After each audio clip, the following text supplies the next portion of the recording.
നമസ്കാരം, ഞാൻ ഡോക്ടർ ശ്രീ പാർവതി.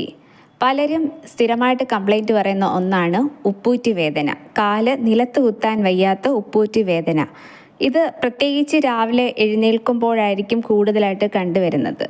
എന്തുകൊണ്ടാണ് ഈ ഉപ്പൂറ്റി വേദന വരുന്നത്, ഇതിൻ്റെ ലക്ഷണങ്ങളും കാരണങ്ങളും ഒക്കെ എന്താണെന്ന് ഇന്നത്തെ വീഡിയോയിൽ നമുക്ക് നോക്കാം. ഉപ്പൂറ്റി വേദനയുടെ ഏറ്റവും സാധാരണമായ കാരണങ്ങളിലൊന്നാണ് പ്ലാന്റാർ ഫേഷ്യാറ്റിസ് എന്ന് പറയുന്നത്. പാദങ്ങളുടെ അടിയിലൂടെ കടന്നു പോകുന്ന ഹീൽ ബോൺ അഥവാ കുതികാൽ അസ്ഥി എന്ന് പറയും. കാൽ വിരലുമായി ഈ കുതികാൽ അസ്ഥി അല്ലെങ്കിൽ ഹീൽ ബോണിനെ ബന്ധിപ്പിക്കുന്ന കട്ടിയുള്ള ഒരു ടിഷ്യൂ ഉണ്ട്. അതിനെ പ്ലാന്റാർ ഫേഷ്യ എന്നാണ് പറയുന്നത്.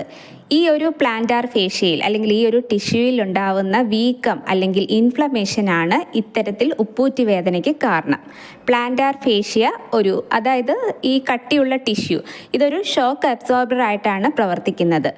അതുകൊണ്ട് തന്നെ നമ്മുടെ പാദത്തിൻ്റെ ആർച്ചിനെ ഇത് പിന്തുണയ്ക്കുകയും അത് നടക്കാൻ സഹായിക്കുകയും ചെയ്യും. പ്ലാന്റാർ ഫേഷ്യാറ്റിസ് സാധാരണയായിട്ട് കുത്തുന്ന വേദനയായിരിക്കും ഇതിൽ കണ്ടുവരുന്നത്. രാവിലെ എണീക്കുമ്പോൾ തുടങ്ങുന്ന വേദന, പ്രത്യേകിച്ച് ആദ്യ ചുവടുകളിൽ നമ്മൾ വെക്കുമ്പോൾ നല്ല വേദനയായിരിക്കും. എന്നാൽ കുറച്ച് ദൂരം നടന്നു കഴിയുമ്പോൾ അല്ലെങ്കിൽ കുറച്ച് സ്റ്റെപ്സൊക്കെ നടന്നു കഴിയുമ്പോൾ വേദന സാധാരണയായിട്ട് കുറഞ്ഞു വരുന്നതായിട്ട് കാണാം.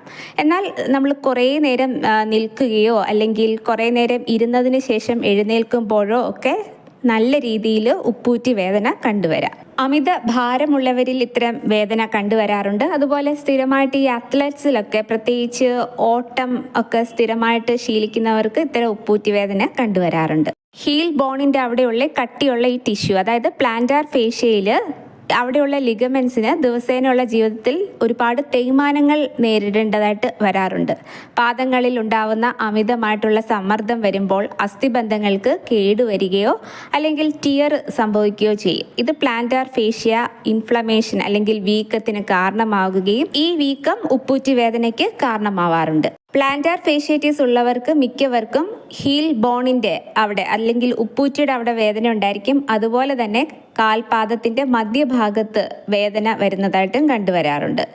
ഇത് സാധാരണയായിട്ട് ഒരു പാദത്തെ മാത്രമേ ആദ്യം അഫക്റ്റ് ചെയ്യത്തുള്ളൂ. എന്നാൽ ചിലപ്പോൾ രണ്ട് പാദങ്ങളെയും പിന്നീട് അഫക്റ്റ് ചെയ്യുന്നതായിട്ട് കണ്ടുവരാറുണ്ട്. പ്ലാന്റാർ ഫേഷ്യാറ്റിസിൽ നിന്നുള്ള വേദന കാലക്രമേണ കൂടുതലായിട്ട് വരാം. വേദന ആദ്യമൊക്കെ മൈൽഡായിട്ടായിരിക്കും തോന്നുന്നത്, പിന്നീട് അത് വളരെയധികം സിവിയർ പെയിൻ ആയിട്ട് വർദ്ധിച്ചു വരാം. ചിലർക്ക് ഈ ഹീൽ ബോണിൻ്റെ അവിടെ പുറത്തേക്ക് നീണ്ടു കിടക്കുന്ന പാദത്തിൻ്റെ അടിഭാഗത്ത് കത്തുന്ന ഒരു സെൻസേഷൻ അല്ലെങ്കിൽ ഒരു ബേണിംഗ് സെൻസേഷനോ വേദനയോ ഒക്കെ അനുഭവപ്പെടാം. രാവിലെ എഴുന്നേൽക്കുമ്പോൾ അല്ലെങ്കിൽ ബെഡിൽ നിന്ന് എഴുന്നേൽക്കുമ്പോൾ ആദ്യത്തെ ചുവടുകൾ എടുക്കുമ്പോഴോ അല്ലെങ്കിൽ കുറച്ചു നേരം ഇരിക്കുകയോ കിടക്കുകയോ ചെയ്തിട്ട് എഴുന്നേൽക്കുമ്പോഴോ വേദന കൂടുതലായിട്ട് കണ്ടുവരാം. കാഠിന്യം കാരണം പടികൾ കയറുന്നതൊക്കെ വളരെ ബുദ്ധിമുട്ടായിട്ട് തോന്നാം. പ്ലാന്റാർ ഫേഷ്യാറ്റിസ് ഉള്ള ആളുകൾക്ക് സാധാരണയായിട്ട് പ്രവർത്തന സമയത്ത് വേദന അനുഭവിക്കാറില്ല. മറിച്ച് നമ്മൾ എന്തെങ്കിലും ഒരു ജോലി ചെയ്ത് അത് നിർത്തിയതിന് ശേഷം ചിലപ്പോൾ ഒന്ന് റെസ്റ്റ് എടുക്കുന്ന സമയത്തായിരിക്കും വളരെ പെയിൻഫുള്ളായിട്ട് വരുന്നത്. പ്ലാന്റാർ ഫേഷ്യ ലിഗമെന്റിന്റെ അമിതമായ സ്ട്രെച്ചിങ് അല്ലെങ്കിൽ അമിതമായ ഉപയോഗത്തിന്റെ ഫലമായിട്ട് പ്ലാന്റാർ ഫേഷ്യാറ്റിസ് ഉണ്ടാവാം. എങ്കിലും ഉപ്പൂറ്റിയിലുള്ള ഈ ടിഷ്യൂവിലെ ചെറിയ ഒരു ടിയർ പോലും വേദനയ്ക്ക് കാരണമായേക്കാം. പാദത്തിന്റെ ഘടനയും പ്ലാന്റാർ ഫേഷ്യാറ്റിസ് ഉണ്ടാവുന്നതിന് കാരണമാവാറുണ്ട്. 40 വയസ്സിനും 70 വയസ്സിനും ഇടയിൽ പ്രായമുള്ള പുരുഷന്മാരിലും സ്ത്രീകളിലും പ്ലാന്റാർ ഫേഷ്യാറ്റിസ് വരാനുള്ള സാധ്യതകൾ കൂടുതലാണ്. പുരുഷന്മാരെക്കാട്ടിലും കൂടുതലായിട്ട് സ്ത്രീകളിലാണ് വേദന കണ്ടുവരാറ്. പ്രത്യേകിച്ച് ഗർഭിണികളായ സ്ത്രീകളിലും പലപ്പോഴും പ്ലാന്റാർ ഫേഷ്യാറ്റിസ് ഉണ്ടാവാറുണ്ട്. പ്രത്യേകിച്ച് ഗർഭാവസ്ഥയുടെയൊക്കെ അവസാന കാലഘട്ടത്തിൽ ഇങ്ങനെ പെയിൻ വരുന്നതായിട്ട് കണ്ടുവരാറുണ്ട്. കൂടുതലായിട്ടും പ്ലാന്റാർ ഫേഷ്യാറ്റിസ് കണ്ടുവരുന്നത് അമിതമായിട്ടുള്ള വണ്ണമുള്ളവരിൽ അല്ലെങ്കിൽ ഒബീസ് ആയിട്ടുള്ളവരിൽ പ്ലാന്റാർ ഫേഷ്യാറ്റിസ് കൂടുതലായിട്ട് കണ്ടുവരാറുണ്ട്. കാരണം പ്ലാന്റാർ ഫേഷ്യ ലിഗമെന്റുകളിൽ സമ്മർദ്ദം വർദ്ധിക്കുകയും ഹീൽ പെയിനിന് കാരണമാവുകയും ചെയ്യും. അതുപോലെ ദീർഘദൂരം ഓടുന്ന ആൾക്കാരിലൊക്കെ കണ്ടുവരാറുണ്ട്. പിന്നെ സ്ഥിരമായിട്ട് നിന്ന് മാത്രം ജോലി ചെയ്യുന്നവർ, അല്ലെങ്കിൽ ഈ കണ്ടക്ടർ അല്ലെങ്കിൽ ടീച്ചേഴ്സ്, ഇവരിൽ ട്രാഫിക് പോലീസ്, ഇങ്ങനെയുള്ള നീണ്ട നേരം അല്ലെങ്കിൽ ദീർഘനേരം നിന്ന് മാത്രം ജോലി ചെയ്യുന്നവരിലും ഇത്തരം വേദന കൂടുതലായിട്ട് കണ്ടുവരാറുണ്ട്. അതുപോലെ ചിലരുടെ ഫൂട്ട് ഹൈ ആർച്ച് ആയിരിക്കും അല്ലെങ്കിൽ ഫ്ലാറ്റ് ഫൂട്ടൊക്കെ കണ്ടുവരാറുണ്ട്. അങ്ങനെയുള്ള ഘടനാപരമായ ഫൂട്ടിന് എന്തെങ്കിലും അല്ലെങ്കിൽ പാദങ്ങൾക്ക് എന്തെങ്കിലും പ്രശ്നമുണ്ടെങ്കിലും ഉപ്പൂറ്റി വേദന വരാറുണ്ട്. അതുപോലെ സ്ഥിരമായിട്ട് ഹീൽസ് ഉള്ള ചെരുപ്പുകൾ യൂസ് ചെയ്യുന്നവരിലും ഇതുപോലെ ഉപ്പൂറ്റി വേദന കണ്ടുവരാറുണ്ട്.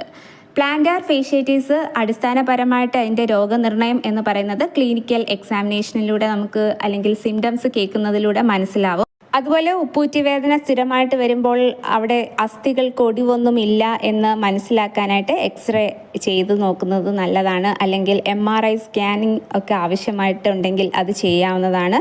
ഇങ്ങനെ ഇമേജിംഗ് ടെസ്റ്റുകൾ ചെയ്യുന്നത് പാദത്തിനുള്ളിലെ ഘടനകളെയും ടിഷ്യൂകളെയും കുറിച്ചുള്ള പ്രധാന വിവരങ്ങൾ വെളിപ്പെടുത്താൻ കഴിയും. ഒരു എക്സ്റേ കൊണ്ട് മൃദുവായ ടിഷ്യൂകൾ കാണാൻ കഴിയില്ലെങ്കിലും അസ്ഥിയുടെ ഒടിവുകൾ അല്ലെങ്കിൽ കാൽക്കേനിയൽ സ്പാർ, മറ്റ് സാധ്യമായ പ്രശ്നങ്ങൾ എന്നിവ ഒഴിവാക്കാൻ ഇങ്ങനെയുള്ള ടെസ്റ്റുകൾ ചെയ്യുന്നത് നല്ലതാണ്. ഉപ്പൂറ്റി വേദനയുടെ ഏറ്റവും സാധാരണമായ കാരണം പ്ലാന്റാർ ഫേഷ്യേറ്റീസ് ആണെങ്കിലും മറ്റ് ചില അപൂർവ കാരണങ്ങളും ഉപ്പൂറ്റി വേദനയ്ക്ക് കാരണമാകും. അതുകൊണ്ട് തന്നെ ഉപ്പൂറ്റി വേദന മാറാത്ത സന്ദർഭങ്ങളിൽ MRI സ്കാൻ ചെയ്യുന്നത് നല്ലതാണ്.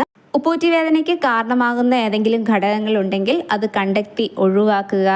ദീർഘനേരം നിൽക്കുന്ന ജോലിയൊക്കെ ആണെങ്കിൽ ഇടയ്ക്ക് കുറച്ചു നേരം ഇരിക്കാൻ സമയം ശ്രദ്ധിക്കുക. അതുപോലെ സ്ഥിരമായിട്ട് ഹീൽസ് യൂസ് ചെയ്യുന്നവർ, ഹീൽസ് ഉള്ള ചെരുപ്പുകൾ യൂസ് ചെയ്യുന്നവരാണെങ്കിൽ അത് ഒഴിവാക്കുക.